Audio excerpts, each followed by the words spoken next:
হামের কারণে সৃষ্ট পরিস্থিতিকে জনস্বাস্থ্য সংকট হিসেবে দেখছেন বিশেষজ্ঞরা।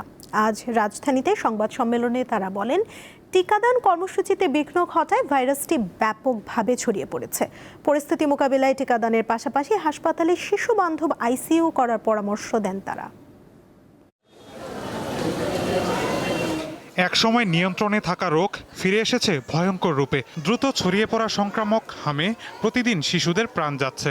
গত 2 মাসে হাম ও এর উপসর্গে মৃতের সংখ্যা 450 ছাড়িয়েছে। শনিবার সকাল 8টা পর্যন্ত আগের 24 ঘন্টায় প্রাণ গেছে আরও 2 শিশুর। এ সময় 1069 রোগীর শরীরে হাম ও এর উপসর্গ নিশ্চিত করেছে স্বাস্থ্য অধিদপ্তর।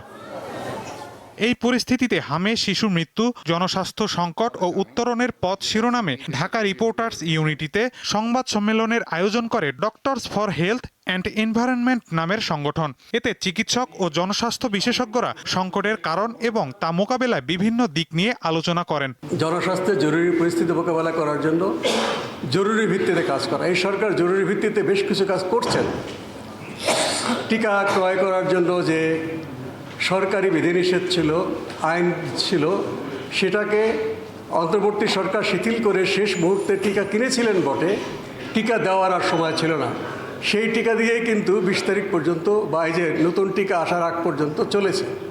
হামের এই ভয়াবহ তাণ্ডবতা এটি থামানোর জন্য অচিরেই অন্তত অ্যাম্বুলেন্স, কেন্দ্রীয়ভাবে অ্যাম্বুলেন্স সার্ভিস সহ এবং আইসিইউ ম্যানেজমেন্ট সার্ভিস এটা করা দরকার এবং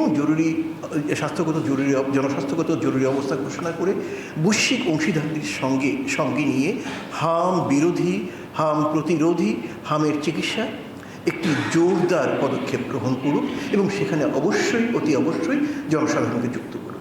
টিকাদান কর্মসূচি দুর্বল হয়ে গেলে পুরো সমাজই ঝুঁকিতে পড়ে যায়, এমনটাই জানালেন এই বিশেষজ্ঞ।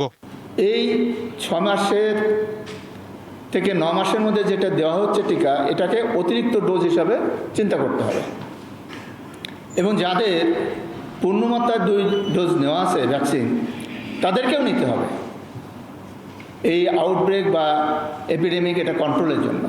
এটা নিয়ন্ত্রণ করতে হলে আমাদের এখানে বলা হয়েছে যে শতকরা 90% বেশি শিশুকে টিকার আওতায় আনতে হবে এবং টিকা মানে পূর্ণমাত্রায় টিকা।